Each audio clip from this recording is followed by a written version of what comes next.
Wil jy moet gou so 'n bietjie saam met my gaan kyk na daai prentjie. Dit is nou die prentjie wat ons die afgelope of die volgende 7 weke met mekaar gaan deel. As jy na die swart hieronder kyk, dan lyk die Mosselberg, lyk dit vir jou ook so.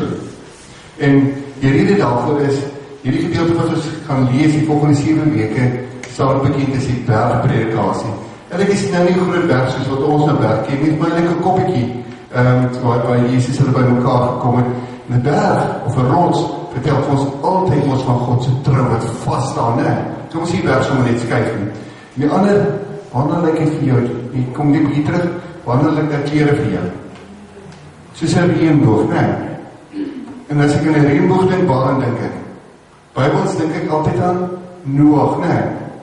Noag wat die Here die reënboog gegee het om te sê, hy is getrou en hy sal van 'n seën. En daar is verskillende klere is, maar nie daar ons het 'n paar weke, maar saam is hulle die eenheid, né? Goed, kom ons kyk maar na die volgende ene toe. Ek het 'n storie gelees. Ek het 'n storie gehoor van 'n klein hondjie. 'n Klein hondjie wat agtergekom het, hy baie gelukkig is, daar was hy sterkie. Jy het dit ook al gesien. En toe het hy by homself so gedink. Hy het nou die geheim van geluk het hy ontdek. En toe vandag te besluit hy van een van die groot honde vertel wat hierdie wonderlike geheim is. En hy vertel van die groot hond, hy sê, weet jy, ek het geleer dat die beste ding vir 'n hond is geluk. En geluk lê in sy sterk. En daarom het ek besluit, ek my sterk jaag. En as ek hom vang, dan gaan ek geluk kry. Dan weet jy mos myself, selfs al sou sy sterk vang, maak dit nie mense of die hond gelukkig, en is ander goeders. En wie so gaan die mense ook dink? Mense gaan dink, as ek met my goed gaan, dan is ek 'n geseënde mens. So presies hierdie nommerplaat wat ek vandag gesien het, ek weet nie of julle al hier gesien het, nommerplaat, kyk julle ook nommerplate. So ouens wat nommerplaat het met die naam Amen op 'n paar versies in die Bybel het, hierdie nommerplaat was gewees geseend. Wat in 'n kringkar gery. As die vraag is, mense so dink, dat geseënde mense is mense met wie dit net goed gaan. As die vraag nou, wat van my? Beteken dit as dit nou nie goed gaan met my? As ek sukkel finansiëel en al sulke goed is, dat ek nie 'n geseënde mens is nie. Beteken dit dat God nie vir my sorg nie? Natuurlik kan dit mos dit beteken nie.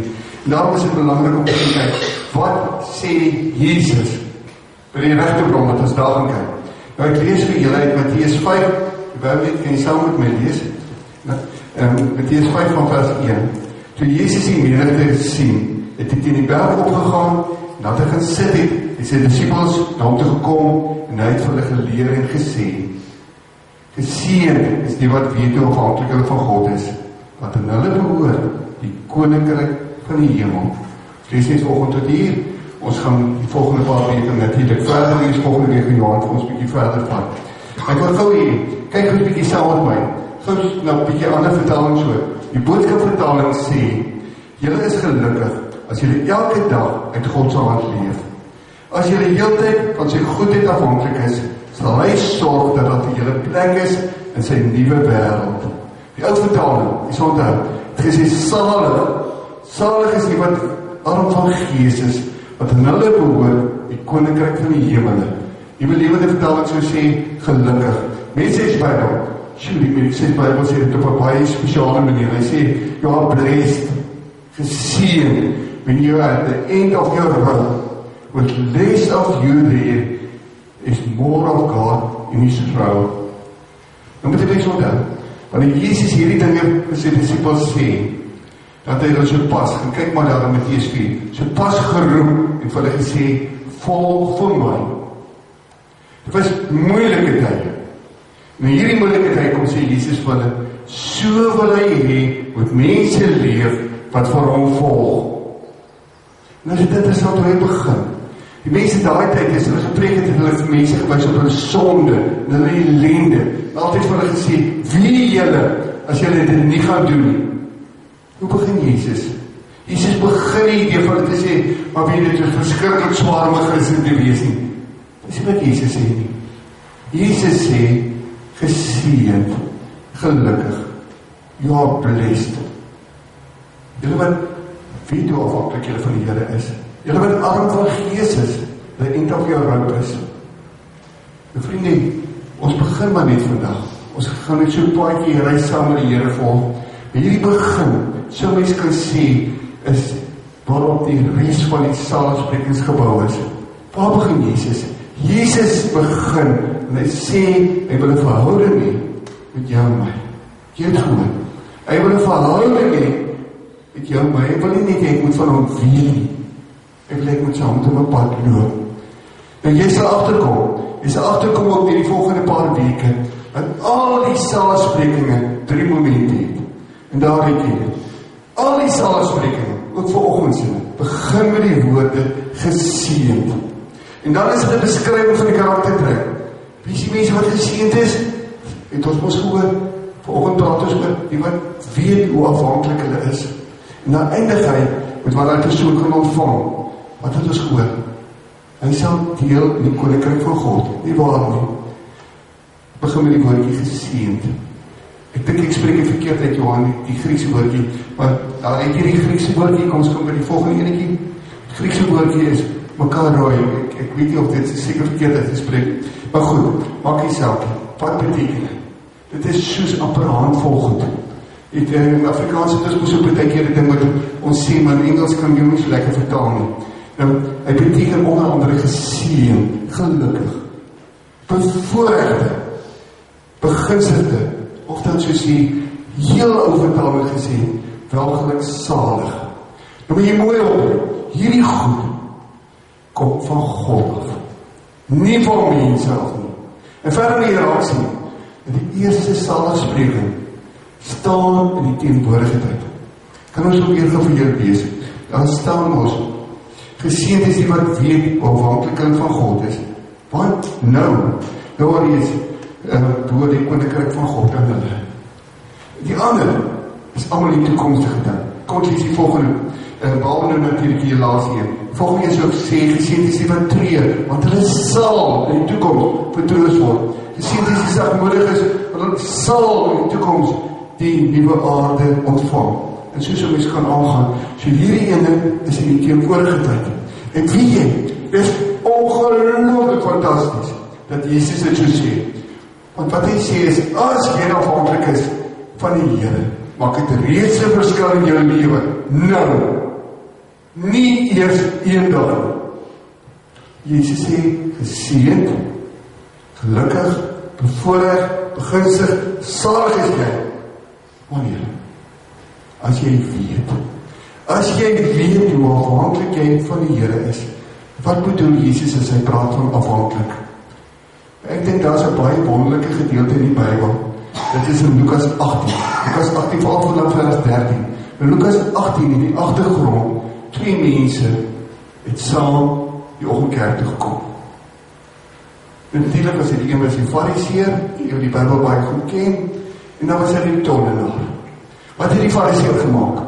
Die Fariseer het gesê, Here, baie dankie dat ek nie soos die ander mense is nie. En selfs ook nie is soos die tollenaar nie. Wat het die tollenaar gedoen? Vriende vers 13 sê, hy het net gebid, o God, wees my sondaar genadig. En wat sê die Bybel? Hy sê, tollenaar is die een wat geregverdig huis toe gegaan het. Wat sê hy? Hy sê, Here, ek het U nodig. Here, ek kan niks sonder U doen nie. Liewe vriend, jy kan nie gered word as jy nie besef hoe verlore jy is nie. Jy kan nie groei as jy nie besef hoe leeg jy is nie. Ek het 'n baie wonderlike storie gehoor. Dit is die storieetjie van 'n dogtertjie. 'n Dogtertjie het op mamma se skoot gaan sit. Vir mamma gesê, mamma, my bekertjie is leeg. Of my emmertjie is leeg. En nie dat mamma se skoot gesit het, as kind was as jy liefde gehad het, versorging gehad het. En na het ek het jy opgestaan en gesê, my emmertjie is nou weer vol. En ons, as jy vanoggend regtig eerlik is met jouself, dis nie die een plek waar mens mos eerlik kan wees voor die Here. Jy wil eerlik wees met jouself. Hoe lyk jou lewe regtig? Is jy regtig gelukkig? Is jy verhouding met die Here reg? Is jou emmertjie nie ook maar 'n bietjie leeg nie? En ek moet ek dit anders te vra. Wat is in jou emmertjie? Wil jy nie dalk ook vanoggend sê, Here, ek het nie nodig nie. En weet jy, dit is presies hoe Jesus ook geleef het. Jesus sê nie vir ons 'n ding nie, hy het self so geleef, nou moet ek met daar saam kyk, ek kan vir baie ander gedeeltes so gee, maar kom ons kyk net na die twee, in dieselfde hoofstuk kyk. Vers 19 sê, toe het hy hom verweer, dis Jesus, en vir hulle gesê, dit verseker julle, die seun kan niks as hy doen nie, afhanklik. Hy doen maar net wat hy vir die Vader sien doen, wat die Vader ook al doen die seun ook. En in vers 30, het sê, uit my eie kan ek niks doen nie, afhanklik.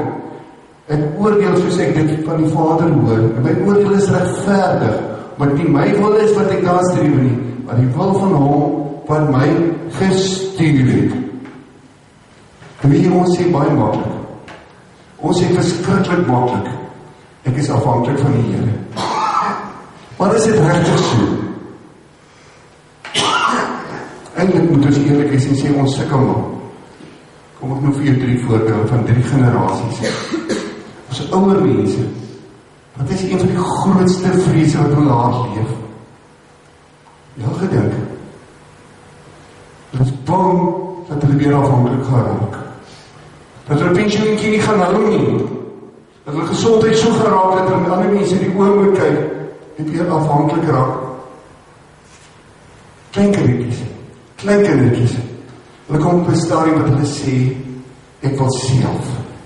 Ek wil self eet, al mors ek. Ja, gesien nou die Romeins eet. Maar ek wil het self doen. Tieners, jong mense, kom op 'n punt wat hulle dalk sê, moenie vir my sê nie. Ek weet wat is die beste vir my. Hulle begin sê, ek wil net genoeg geld maak om op my eie bene te kan staan.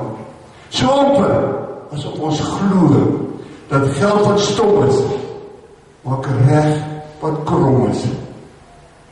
Dis mos nie waar nie. Geld kan nie alles koop nie. Kom ek noem net een voorbeeld. Een van ons ouderlinge is vir hierdie week oorlede skielik. Met al die geld in die wêreld kan ek nie my geliefde terugkoop nie. Vriende, ons sukkel. Ons sê maklik, ek is afhanklik van die Here. Hoekom sukkel ons? Omdat ons nie altyd vertrou nie. Miskien het iemand jou seer gemaak. Miskien het iemand vir jou iets beloof en dit nooit gedoen nie. Selfs miskien kon jy jou seer gemaak het. Teleurgestel. Maar weet jy, God is anders. God is radikaal anders. Waarom kan ek vertrou? As hy dit sê, dan doen hy dit. Ons leer hom ken as die omgee God, wat in Jesus Christus ons kom wys het, hoe lyk liefde. En hierdie Jesus het gesê, het gekom sodat ek en jy die lewe kan hê en dit het oorvloed. Wat sê Jesus? Jesus het geseënd. Geseënd is die wat weet hoe afhanklik hulle van die Here is. Of soos wat die boodskap by hulle vertaal, julle is gelukkig as julle elke dag in God se hand leef. Elke dag. As julle heeltyd van sy goedheid afhanklik is, sal hy sorg dat daar vir julle plek is in sy nuwe wêreld. Salig is die wat aanvang Gees is. Interessant, ons nou nie daarop gelet, maar Lukas so praat van regtige arme mense ook. Want aan hulle hoor die koninkryk van die hemel. En Jesus by ons sê, you are blessed when you are at the end of your road. With less of you there is more of God and His rule. Wat sê jy nou? Hoe ek jou lewe vandag? Is daar plek vir die Here daar? Ek wil vir jou nooi om volgende paar sondae hier te wees. Kom ons stap op pad saam met die Here. Oor sy geheime, jou my is 'n gelukkige lewe. Moenie, asseblief, moenie uitmis nie. As jy wil deel wees van 'n omgeegroep, ek kan baie lang praat oor omgeegroepe. Ek wil julle vertel wat in my lewe doen. Maar goed, kom ek los dit daar. Jy wil deel wees van 'n omgeegroep, kom sê vir my. As jy wil begin met 'n omgeegroep, ek kan vir jou 'n serie gee. Jy moet net 'n DVD-speler en jy het iets in jou hand wat kan maak dat ons kan saamgesels. Asseblief, kom praat. Ons is op 'n reis.